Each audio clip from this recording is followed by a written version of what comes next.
Second to last chapter, second to last chapter, second to last chapter, second to last chapter. Like there's no tomorrow. Speed read. No weird distractions. I'll try. You follow Alice like pointing your finger to the dark vortex, but the celestial. He's about to read Project Janice, despite everything we've done. And by that void was still missing part of the island's heart. A horn blast sounds from the bowels of Estel's. Farron comes running toward you. Takes David's hand, looks across the group. It's a terrible omen, my friends. I remember we started talking about this. On the final day of one last day, Gaben Hole punched the heavens, and all of existence will vanish through it. More or less accurate, I'm afraid. He's created a time rift large enough to permanently destabilize reality. We need to get to the celestial. Strax arrives at Farron's side. Okay, I lied. I hate how it is so many words I can't pronounce. It's like I can say it, I know what the word is, I know what it means, sometimes. But I just can't say it because my mouth doesn't allow it. Anyways, I've called for a warrior and Estel to assemble. Our forces will be ready within the hour. Whoever goes to face forward may not come back. No vanity will cover while run us deep into the forest. You will fight to the end. Not Farron and meet his determined gaze with your own. To the end. Nigga.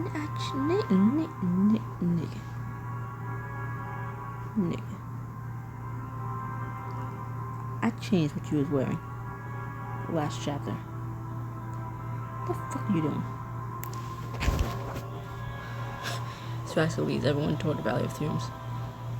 Dozens of warriors are gathering in a secluded canyon. The hours require more bows. What was attention?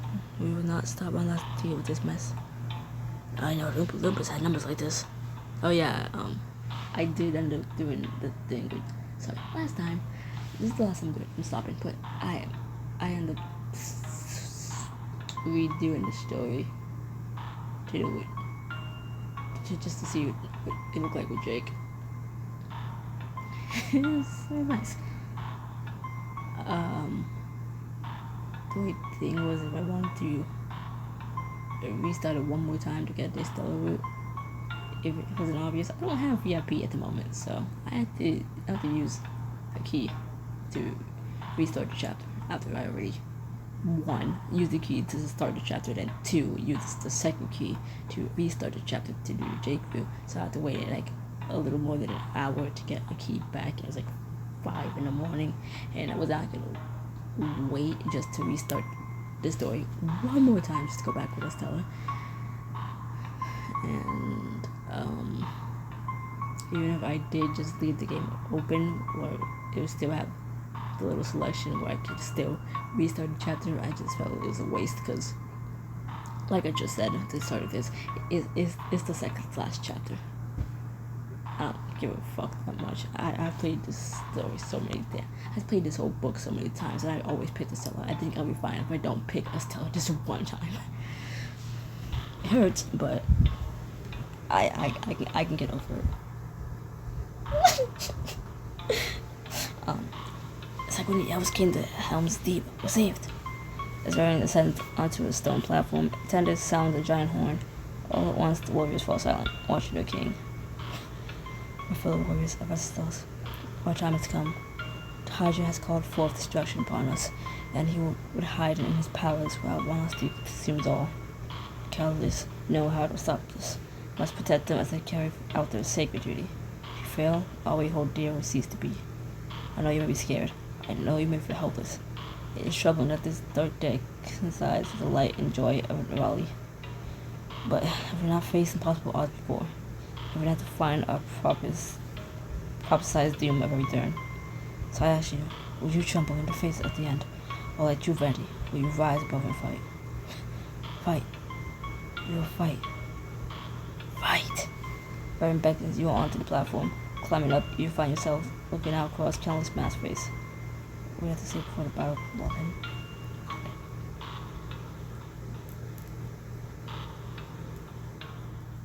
Let's talk about War Saber. Let's talk about War Saber. Somebody, this man you call Hydra answer for his crimes. It's about time. Tari squeezes Jude in front of the crowd. Catalyst, I want to fight too. Tari, I told you to join your children. I'm a fancy warrior. My ancestor said we have to fight. We'll have to fight. When the city was attacked, the sea guardian almost killed you. Like your London was there to save you. Tari looks at you pleadingly. Catalyst, I want to help. What can I do?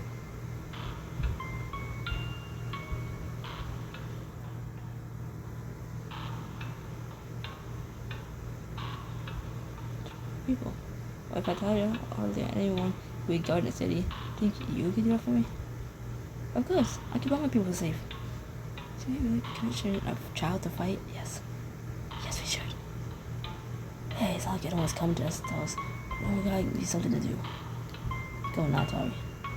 I will. Please come back safe, okay? And you do the same, my brave boy. So Axel watches Tori run off, then turns to the rest of the crowd. Warriors, we march. For Estelle. For Vanti. For Venu. For Catalyst. As rallying cries fill the air, the Vanti warriors head into the main forest, and you and your friends follow. Dust settles as you finally reach the Celestial. The vortex looms high above, drawing the city toward its violent center. Along the hotel's lower floors, thick metal shutters block every door and window. That's new. No, it isn't. When we thought about putting that hotel on lockdown, and the Vanti wanted to attack us. Must be that lockdown. I'll report your findings. The perimeter is guarded by less than 10 men with the spider, but we have no idea what awaits us inside. And we'll find out. Step out before we age toward the Celestial, when Akili yanks you back. Hey, what do you... Shh, you feel that? Why are you still here? Sorry. Gargantuan footsteps sounded in darkness, followed by snapping branches. Defensive positions. In moonlight, you see a towering white figure burst through the canopy. The Vanti surrounded the Yeti quickly. Every spear and arrow scampers up to her and places his front paws on a massive white foot. That's right, bros. This was a friend. The Yeti crouches down and looks above his head, growling freshly. Vanti warriors lower their weapons, uttering exclamatory oaths under their breath. But why is she here? We're a little far away from her natural habitat. Maybe the vortex is messing with his climate? Recognizing you, Yeti lowers her head respectfully. Leave the mountain guardian. He's here to help you. This is very fortress. That's great and all, but how's the abominable snow woman gonna help? Look toward the window of your old suite, several stories above the blockade, and an idea strikes you. Guardian, maybe you could take me up there, on your back? Just up at the window, hoping it makes sense. You can't honestly expect. Daddy flattens as though offering her back to you. Eat your heart out, King Kong. You climb aboard and find a grip on her. Here, here's a rope. I can come and string down a line for people to climb up. Sounds good. Diego, want to ride? Yes, yes, and yes. As two of you climb on, Daddy looks up at you expectantly.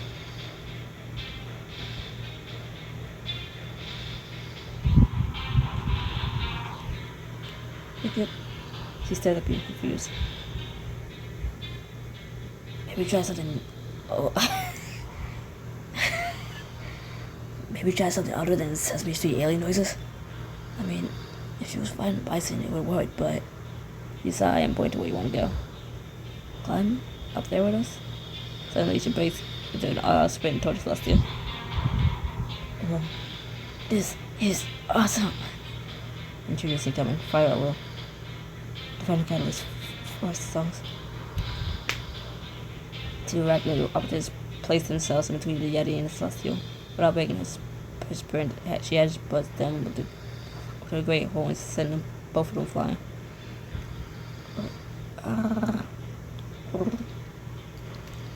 Good Yeti. As the Vanthi warriors engaged their remaining troops, Yeti rose to the top, rose up to Celestial by the handholds and in the Travertine facade, the wind whoops around you, and in the tumult you feel your grip, but you can. Jake, he's already there. You cover your grip and clutch on tight. Not safe there, Rizzy. Well, we know, well, they could be just showing off at this point. The Yeti reaches the broken window of your suite and you hastily climb off. We survived. Bullets suddenly strike the Yeti, straight passages for white for red. No. As long as an open window swings away down to the snipers. Okay, you made it angry. Let's go. While we have the distraction, let's get everyone inside. I'll start freedom up down. Oh, he is up with us, okay. Soon, a steady stream of your friends and Vanthi warriors are climbing into the suite. As you get your bearings in your suite, you hear a gasp from Diego. London, is that what I think it is? Points to your bed where a red spacesuit is carefully laid out. What the? It can't be a coincidence. The others must have placed it here for you. I wonder if it still retains any time travel functionality. That could be pretty handy. I think I spoiled this myself while I was looking through your outfits. Because it showed the endless suit. I was like, oh, I've never seen this before. Like, I don't remember this, but it said I already bought it. Like, I don't remember this. Yeah, I did. I guess I did. In a previous run through. But it's kind of weird that it was already in my wardrobe, and I just now got to the point where you already gotten it and have paid for it. So the fact that it was in my wardrobe a chapter before it actually shows up. Game.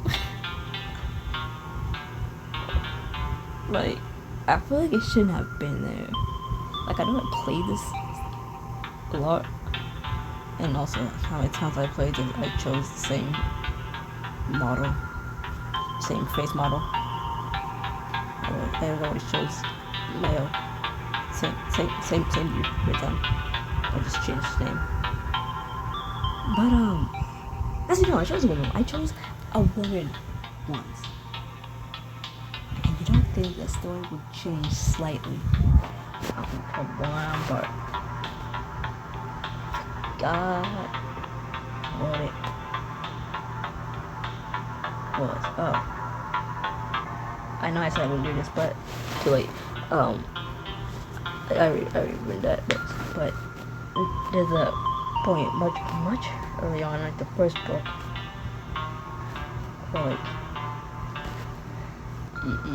you hear something in the amongst the trees, and you like shout or something. I don't know. You scared. I don't know. Do something. You scared. What it is. I was like, I think you attack or something. I don't know. But Craig comes out of it and he's like, ow. Right? He says, ow. Like, he's like a little upset. And then you get minus points from Craig for doing a certain choice if you choose a female, which it's kind of. But when you're a male, he says "ow," but instead it's a nice punch. Female, I think he's just upset because he was scared and he was gonna hit you back. He's gonna hit you back, but then he doesn't because he's not gonna hit a woman. So like he's like, oh, well, ouch. And I can't do anything about it. he's just upset that he got hit and can't do anything about it. But when you're a male, he's like you get minus 5 points and then you get plus 5 points because of the punch. Because Craig. I don't know.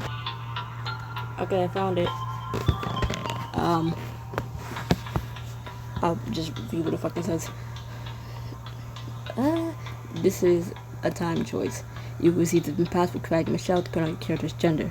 You will see a pair of eyes silhouetted in the foliage. Yeah, it'll be Michelle if you are a female, or Craig if you are a male. You have the option to either punch or scream before you realize who it is. Person punch will anger, while the other will be amused, whereas the former will react positive if you scream instead. Screaming regardless of gender will make you lose point with Stella. Yeah, see, it was something with punching and Craig, and also, I don't know, being like in trees, bushes, whatever. Yeah, this is all the way back in book 1. I don't remember everything. But like, yeah, if male, you get +2. If you scream, you get +2 with Craig, -1 with Stella. If female, -1 Craig, -1 Stella, +2 Michelle. If male, +1 to Michelle because you punch Craig.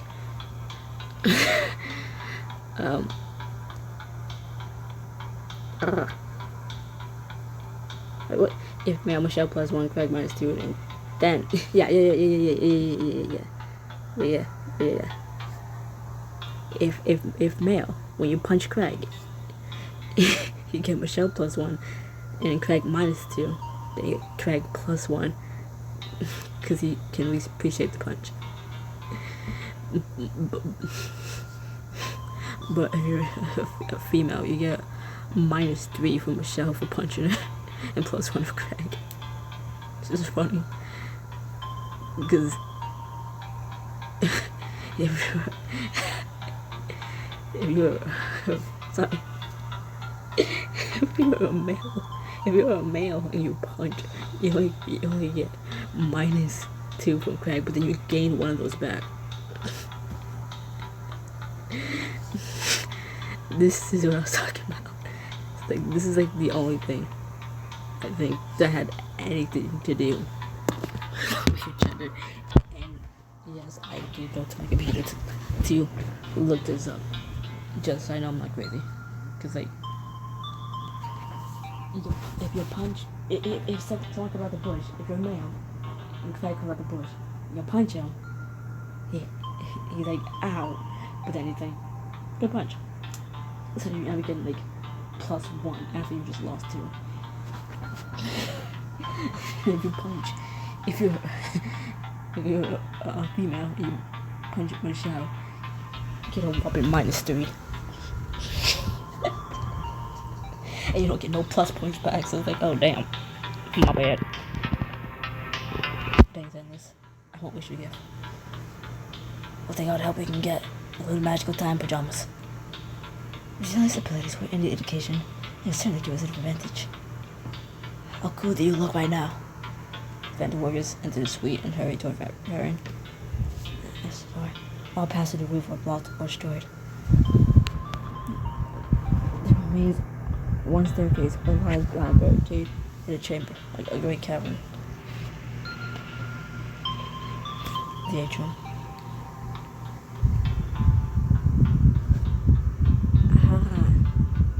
It's weird that I think Endless Song is the only book that when you can choose your gender, it's the only one that actually makes the story slightly different. Dependent on that, you know? Like something like that. You know? Make it a little different. More things like that, but we discover scattered passages that bypass the barricade. They will likely be traps along that path now. But approaching the barricade directly will mean an all-out assault. High paths will difficult for us. Not in the you suggest.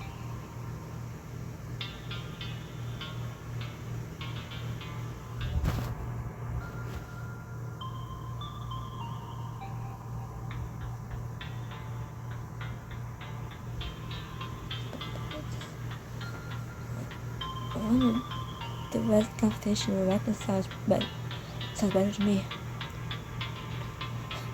So we're just gonna trapeze through the bag mines. We may be able to avoid detection if we're careful.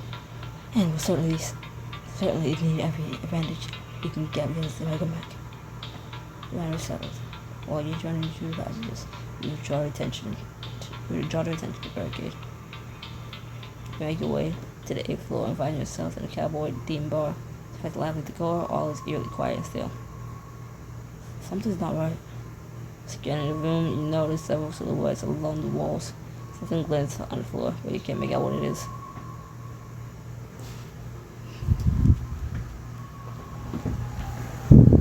Okay. Now because of the suit, is telling you what choices will kill you. Which, if that's the case, why even give me the choices? What if I actually press the choices? We on the screen, you're just gonna we gave you options. We told you what will kill you, and you still chose the one that will kill you.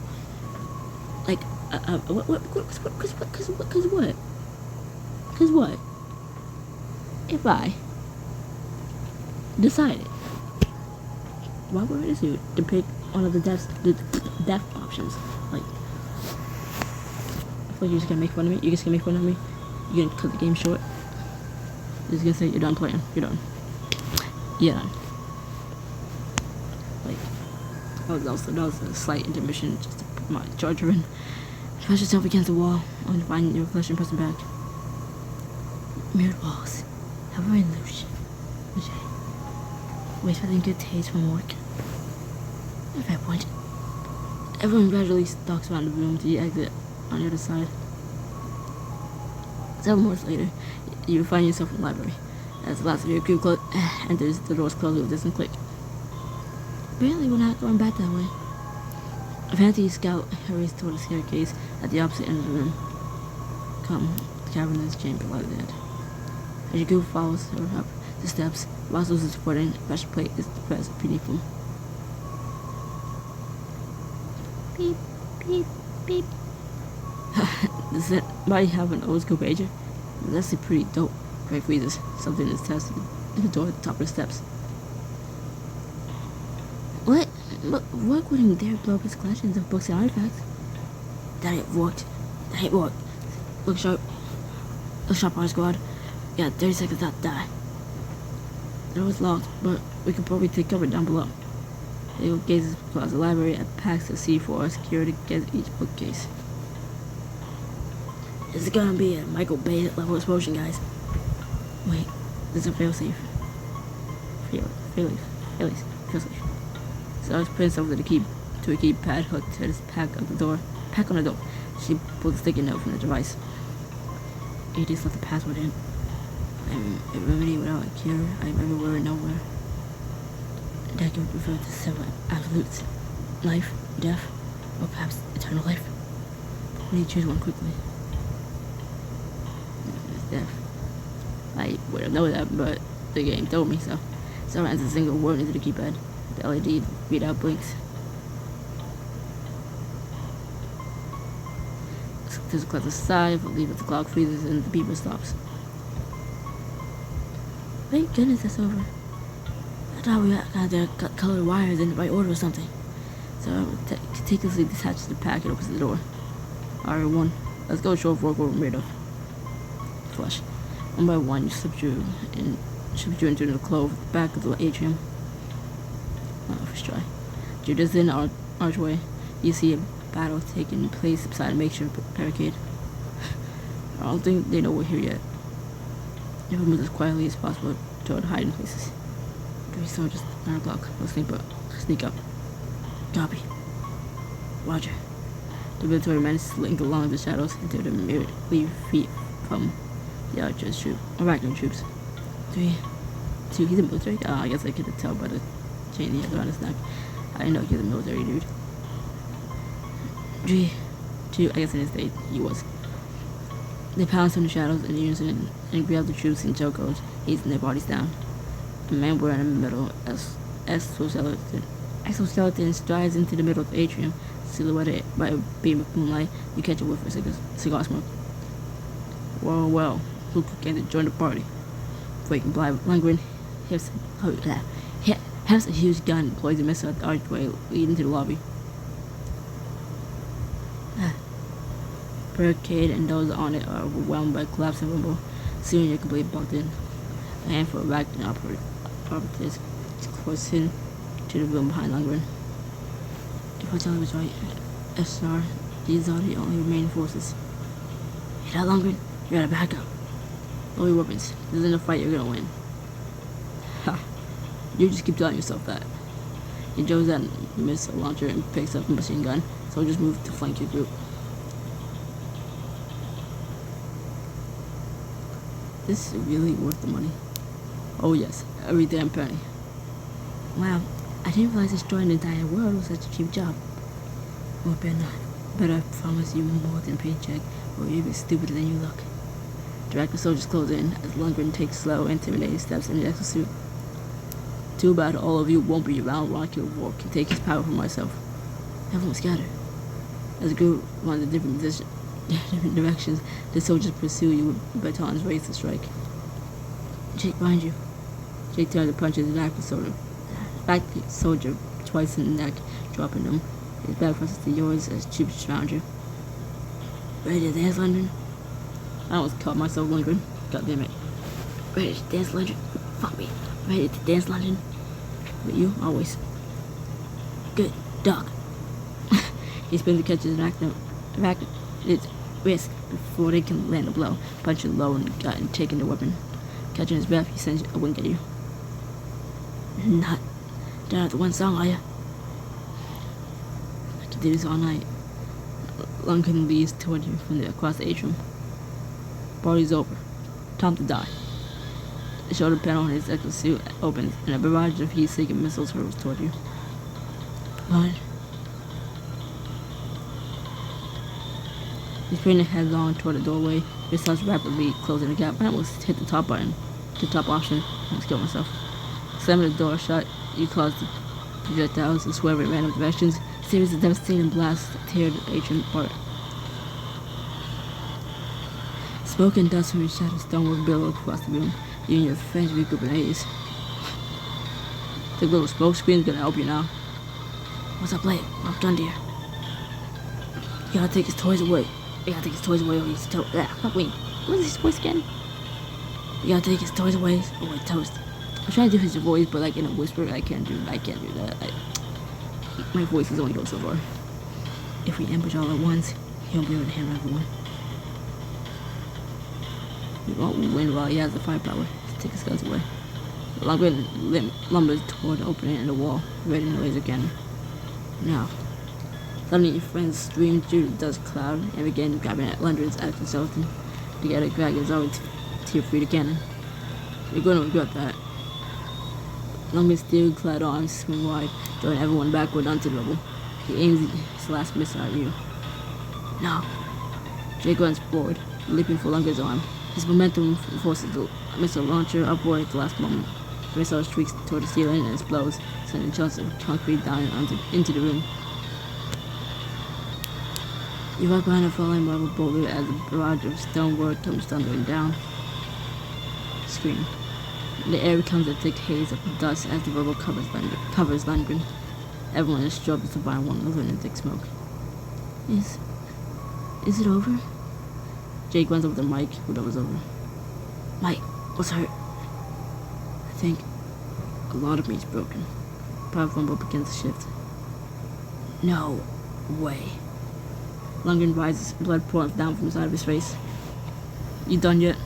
I could do this all night. Come on, hit me. Look around for weapons, for anything that you can use to fight. When I take the power to control time from work, you know the first thing I'm gonna be doing? He takes an old cigar and puts it in a new one in his mouth, lighting it. Jeez, man. I'm gonna hunt each and every one of your families down. Make sure none of you are ever born. Mike hobbles to his feet and looks at you meaningfully. Do me a favor. Yes? Take care of Grandpa for me. Mike, what are you? Mike reaches into the tank of his jetpack and douses himself with fuel. That includes you, Mouse. Think I wasted all that money under the fight they're like. Scream. Mike uses all his strength to launch himself onto Lundgren's arm, slipping between the steel beams of his exoskeleton. You're gonna hug me to death, son. God damn it, Mike, stop. Their friends draw themselves on Jake before he can rush forward, tears streaming down his face. Mike finally tears the cigar from Lundgren's mouth. The jetpack roars into life, sending two of them rocketing through the hole in the ceiling. I'll be burned slow, you bastard. Black smoke streaks behind him as they rise into the swirling sky. A massive fireball consumes them both. No! You and the others hold on to Jake. Don't. Let me go. Let me go right now, goddammit. I need it. Jake, he's... Don't say it. None of you say it or I swear. As the fire clears and black and ash falls away, it becomes clear that nothing is left of Mike. Jake slumps helplessly to the floor. The fight in him lost.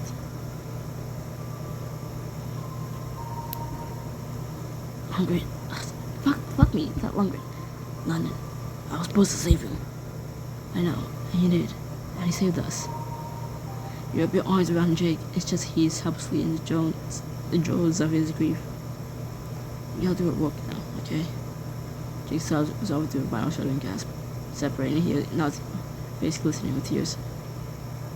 Let's go then. He stride towards the I just noticed that Jake also has those little dog tags around his neck.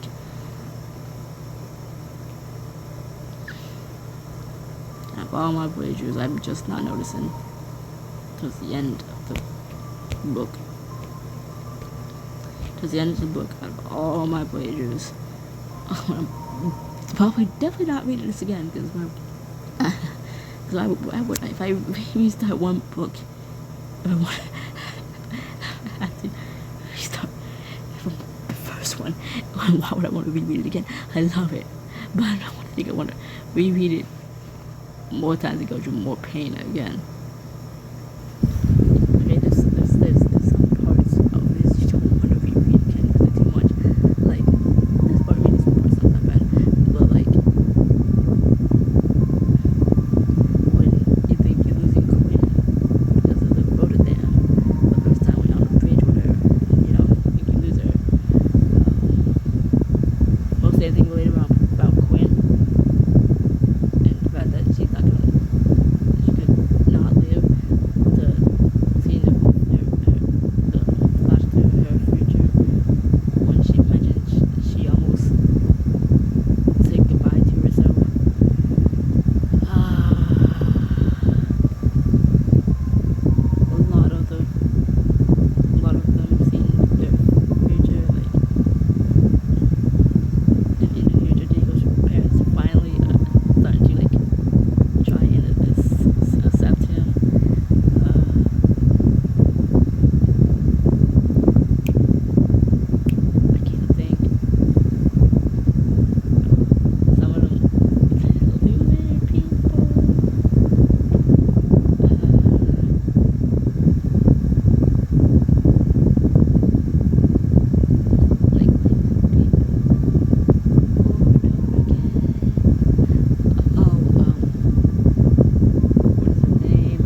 and stuff when at the start of the damn thing. Not the start of this damn thing in book 1, he's fighting with Jake, like, I'm sad with your leadership, like, if you know, he always has to take fucking charge, because that's how he is. Like, the star quarterback, like, oh my god, big ass head. Big ass fucking head. Big old eagle head. It's like, just that he has the most boring story. No, sound like his look. Just look. Just being. I don't like his face.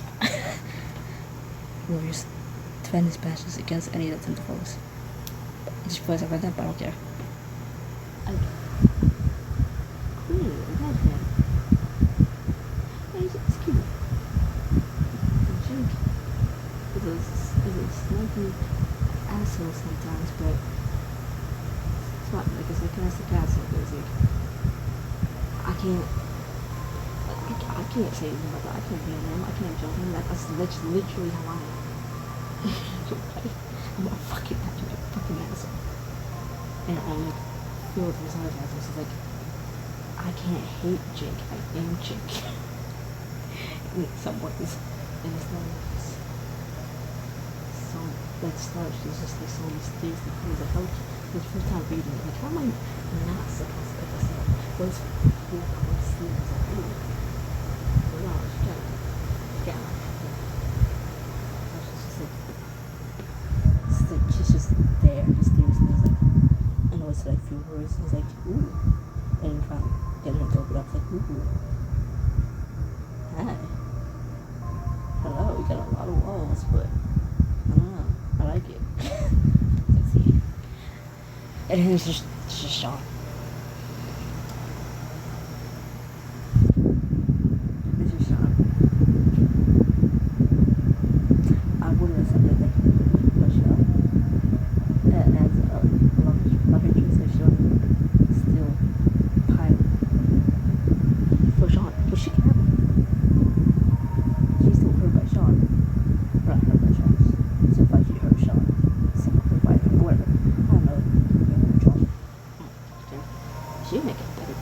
Love interest than him.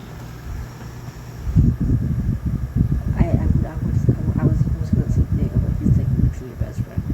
But it could be like best friend turned love interest, but it wouldn't. Best friend turned love interest that could work, but also not really, because he just wouldn't be one if you picked a female, because you know, I mean, the obvious, like, he's gay, so you pick a female. It's just one less love interest if he was one. Like, Zahara will be a better one than Sean, because she's more interested than him. Like, my god. Anyways, the main event, they take up positions along the steps. Howling winds tear at your hair and clothes as you emerge onto the rooftop. The vortex is overtaking the entire sky. Stars and clouds spin helplessly toward its baleful eye. It is swallowed into oblivion forever. Nearby, a pool of crystal from Mount Tropical is shining brightly in a meg's grasp. No pressure. I did this near the world, guys. Holy, I might just pee myself. What should we do? Those rocks stand off to the side. Space-time is more fragile than it looks. Create a large enough hole, and the whole thing comes crashing down. Sets down a martini glass and pulls out a weathered Polaroid photo. Talk about it. Do you believe in destiny? How is he even enjoying off this roof? I'm on board with the idea.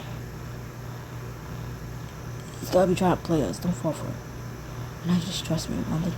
But consider the fact that I've never acted to harm you. All along, I merely tried to help you learn how to build the power you're about to hold. He saw his face tremble with rage.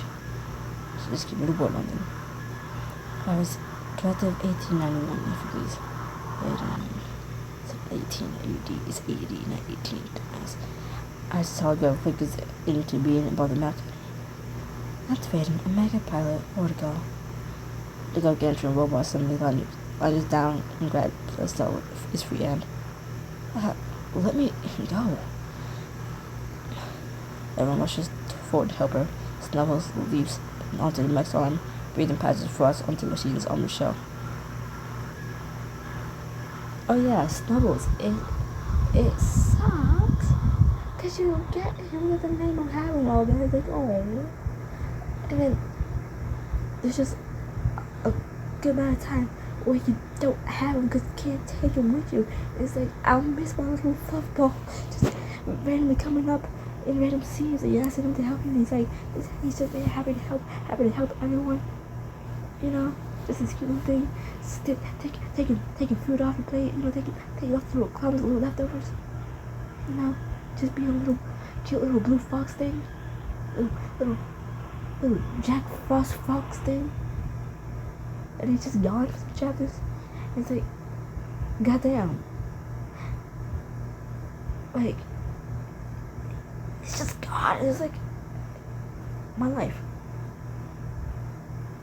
It's meaningless. Now he's back.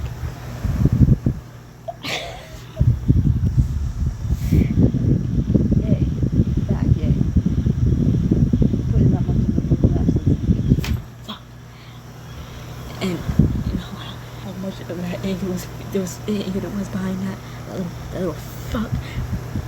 Back of my head on my headboard. It didn't hurt, which makes me start believing that my head might be hollow because I didn't feel a thing. There was you could hear that my head definitely hit the headboard. The damn thing shook, but my head is fine. I am not concussed. It does not hurt in the slightest. I think it tastes blood. Okay, like. Stella drashes in vain as she's lifted off her feet and thrust into the mech's cockpit. No, Stella. The project requires an enormous amount of energy. Sheer number of technicians in this course and Judy's rights would quickly kill me. But Stella is young and strong, indomitable. The true work. What? Stella's hands press against the closing glass. She stares down at work in disbelief. Loved Mother Olivia very much. And I believe she loved me too, in her way. Oh yeah, Stella's storyline.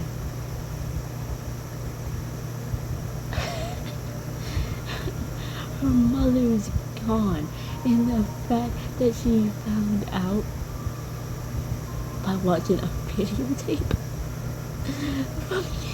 from like years ago that it was Leela. Remember that fucking bitch? It was Leela who killed her mother. A tour guide. The woman we fucking trusted. A sweet innocent woman with a past who did some things but blindly following Rourke's orders. Killed Stella's mother.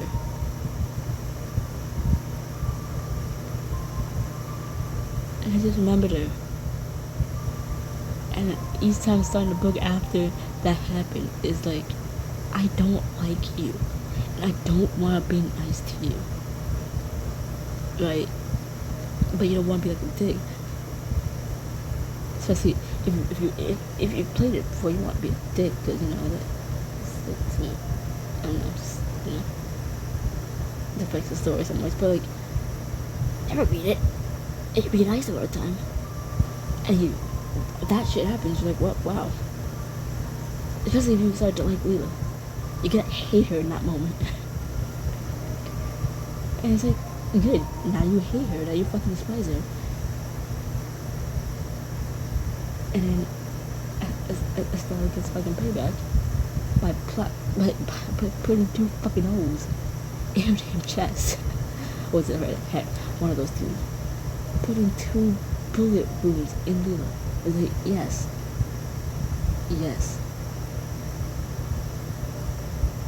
Like, Leela's just fucking dead. There's so many characters just die off that you get like attached to, but Leela's not one of them. Like, what the fuck? You killed my girl's mother. Fuck you. Fuck you. You killed my girlfriend's mother. You piece of shit. You listened to this fucking man and killed your friend's mother. Drive you on nice to her as if you're not the one who killed her fucking mother all that time ago. It's like, it's why I can't reread. I can't reread this one more time after I'm done. After I finish the last chapter, whatever I get to it. It's like I can't.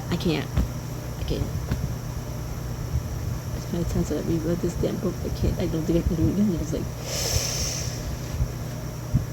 it has been like so much time later. I'm like, I'm gonna read it in the summer.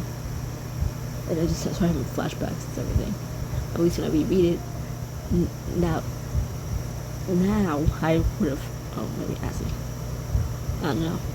There's any more premium things in this chapter. And what's, for the next one. Like, now everything should be paid for. Because apparently, one time I played it, now everything was paid for. Public toilet. And it's like, more things get paid for. Now I'm buying more things, I'm finding out what I paid for. And also there's some parts of the story I can't remember. It's like rereading, it's like I remember some things, but then there's some of the things I was like, I don't remember that at all. I know it's about outcomes of the stories when you like read and do different things, but like, can't. I forget her passing every day. I truly do. Lies. So it rains down blows on the windshield. Fractures snake June thick glass. She has this realization in her heart slowly crippling in, and she collapses, weeping onto the pilot's chair. You bastard. That's it. You just crossed the line, you piece of... Jake grabs the walk and hurls him into the ground. Sean and Keely grab Wolf's arms and drag him back to his feet. They walk over and glare into his face.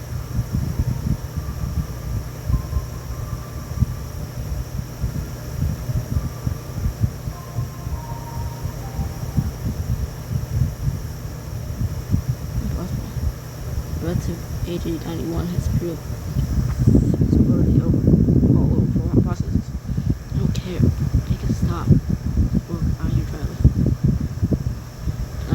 Suspend protocol. Negative pilot protocol shall be suspended or overridden. Rick has the crystal pillar with the palm of his upper hand toward a beam of blue entry surges forth, slamming into inside the pillar. Ouch. You thought he used the vortex begins to expand toward the surrounding landscape. It's coming, guys. He tests the mech's operating system. It's the only way. Throwing braids against each other, she points at a touch. Beside the backpack, Chris fell to the roof. On it. Flag house Zara, then dumps Zero as she reaches up toward the back. Panel on his waist to tie up. So he put his torso on. Like, now try. Took out the controls, the steel-clad giant takes a step forward. He was knocked over the gazebo. Watch it. Max knees slowly bend, bringing the central panel close enough for Zara to reach. It's no use. Her iris. Now that directive 90/91 has been. Michelle pulls a loop of God's Wolf's mouth. Not another word. A display screen illuminates Zara's face as she types several commands. There we go. That shit. Screen flashes red. What? Oh, come on. Zara tries to move Max's arms to the mail. Red light continues to flicker across Zara's focused expression as she studies the screen. That doesn't make sense. I don't get why everyone chose. I guess it's coastline more dudes. We got like maybe a minute before. Damn it, this shouldn't work. Something screwed up. I don't understand. Zara shakes her head frustratedly. Her eyes fill with tears. She slips back from the panel and kicks as hard as she can. Zara delivers another kick. She's gonna break that thing. Flare blue and light and looks to the pillar and drips toward Zara, coming right in the spirit. Yep, the last one is her. See, I don't remember this. So I stares at the image.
once into the outstretched onto the ground. Wow, I can't see something different. Differentiate between into and onto. I can see the difference. I noticed it. That's why I keep correcting it. It's like before saying it, like I keep mixing up into onto fucking. A little while later, she makes it look correct. Girls, I'm not used to you talking about your love life and fucking right like that. First, it's called saying it was wrong. Second, I don't know. I just think it's not what the secret was. What secret that be? That's not perfect, guy. Yeah, so, he's waiting for the backstage. Like, gun, if you don't mind. Greg grins at the guy's bizarre. This is pretending. Nice chopper. She clearly smacks on the bottle. Pretty dope song, actually. That's been a power possibly. I think tickets just sold out. So I want you to chill tonight. It's our anniversary. I'll put up the stuff tomorrow in her face. Bottom light beige jeans are about to be out. I think I needed that.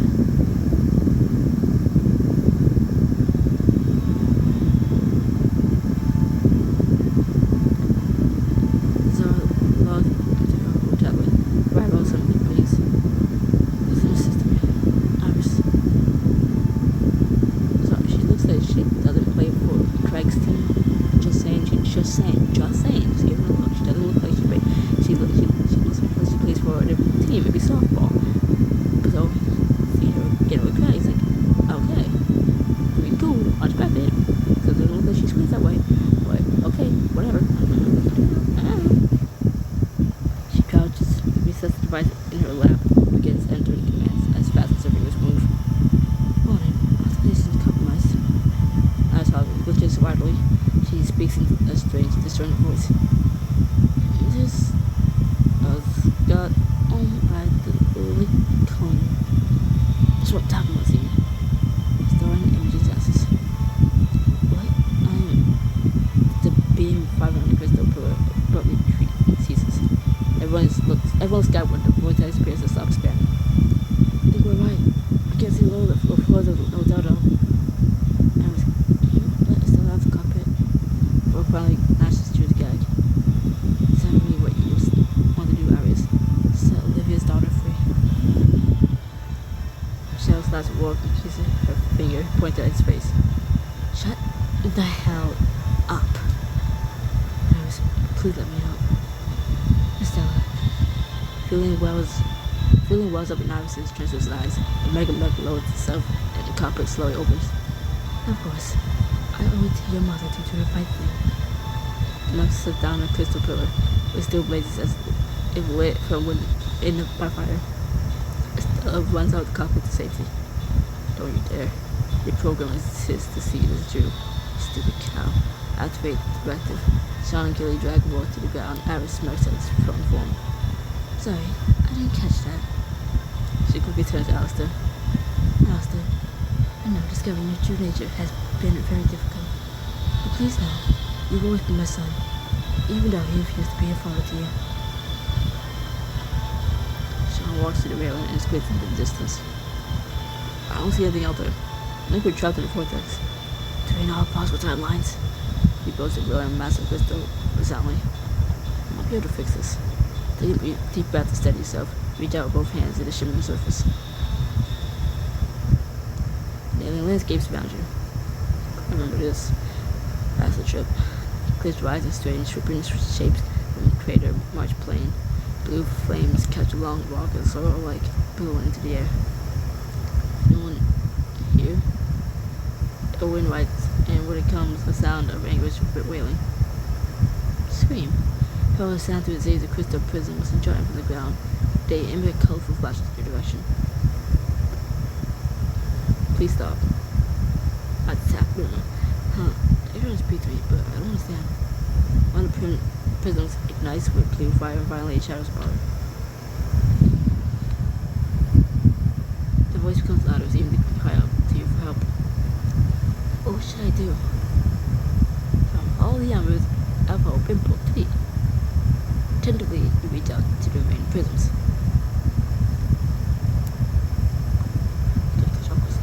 The prism returns to you, images and sounds you previously experienced. Serving Craig at a bar in an industrial-looking concert venue.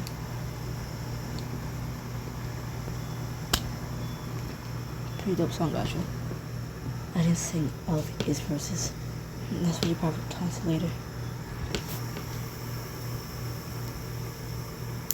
Jake and Mike got seated behind a stand in a military courtroom.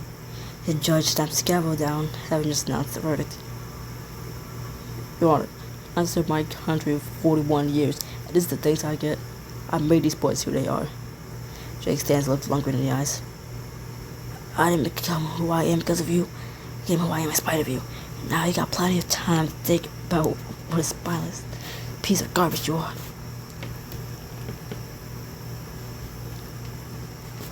In an open office, Craig and Sean sat down video game controllers. Sean beams a smile at Craig. Yeah, Sean is football. Honestly, man, I'm really proud of you. I guess he didn't change his voice for a second. Really? So let's get his job. I gotta say, I feel like you're going to your own. An hour into recording, Grace Michelle looked out across the skyline of a balcony outside an art gallery. You know, when I was little, she gave me this glass box full of butterflies. Beautiful specimens in every color of the rainbow. It's my most prized possession. And then I started to realize that's all it was there. Precious thing to keep under the glass and hide away. Alistair brushed a tear from his cheek and looked down at his son thoughtfully. I don't think I've ever been as happy as I was the day you were born. Your mother too. She was so radiant. Everything I needed from my parents. A lot of love I didn't have. The opportunity to experience. I'm going to make sure you have if you want it. From the black and half shattered stumps, the outer crystals flash colored light toward you.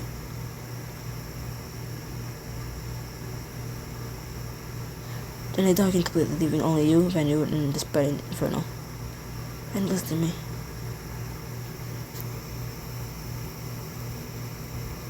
In his own time.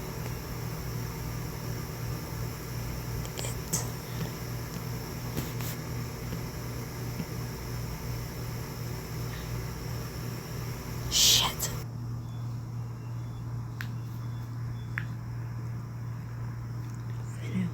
I messed up the thing and I was trying to restart it. I don't know what I did. The wailing in mind becomes louder, pleading for anyone's help. From the black and now shadow stumps out of it, yep. Blue, purple, something.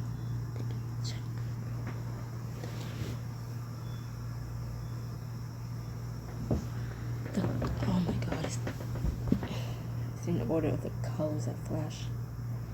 I can't remember.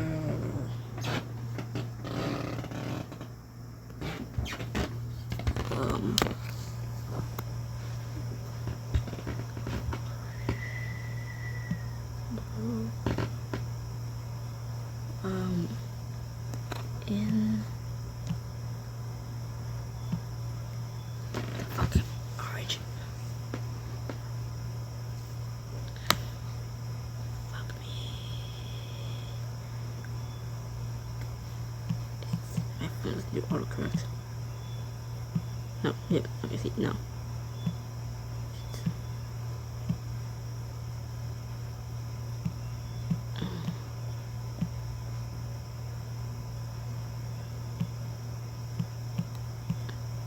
That makes sense. Everything in its own time. Yay. Goddamn. Everything in its own time. Dared only words. And yet my entire perspective has been altered by some overgone the patient, inevitable nature of the universe. Where are you? It would be easier for me to understand, for you to understand me in this way. My kindness is unlike anything you can readily remember. When spirits surveys the rocky plain around you, littered with crystalline fragments. When the virus came, they consumed everything I ever known. And the planet was finally torn apart. I was hurled through space, ultimately arriving on Earth. Upon my impact, the already extracted from the molten metal, and as the fire coursed through me, time shattered all those crystals. I didn't want to help you. Though we reside light years from Earth, we're more similar to humans in your respect. Let me show you. Recognize your hearts hold immeasurable power. Jacob sits alone and keeps sad out the window as they started playing with parts from the herder. Because you're not there. He closes his eyes and leans back, imagining. When you feel deeply, you can stop time. You hold a single, fleeting moment inside of you for a lifetime, never leaves in your conviction. Ellen stands in the far doorway of the threshold, watching rows of empty pedestals. You can go back over and over, seeking to change events that took something away from you. Never convince yourself you've done it, all the while merely prolonging your loss. The work flows silently to take, like an infant waiting to be born. It was simple enough that I was able to bring a human into existence from a fragment of myself. And you were everything I hoped of. But you realize it's drew you in your own place. You're saying I'm the missing piece. My energy was merely the seed. The need in your friends made it grow. And the love they became to feel for you made it flourish. You're the person they needed in order to move forward with their lives. So this is why I can't remember anything, and why I keep jumping back in time. Unknowingly, you may have created false memories to fill a void. Think back. What's the earliest experience you remember vividly? Sitting next to Diego on the plane. That was the very moment you came to be in. But why? To give us all hope. I know that it's hard to understand. Your friends need you now more than ever. Because of me. What a strange thought. I am incomplete without the energy that made you. But thanks to your efforts, I'm more unified than I've been in millennia. That's good, I guess. What should we do now? To a potential future's issue from this moment. The world's project could be resumed and the Earth taken to a past it never had. Your friends will be as they were, and you will be with them, but nothing from the herder will remain. What's the second option? You have the power to reverse the vortex and preserve the herder forever as the endless had hoped. The island will remain as it was, never again to be threatened by the world's nations, and your friends will be safe forever. I see. And the third eventuality, you return your energy to me, allow me to finally depart from Earth. Our consciousness will merge and all timelines become one. And that's it. It has to be one of those three. We cannot control our circumstances, only how we can choose to navigate them. Which should I choose? As ever, that's a question only you can answer, London.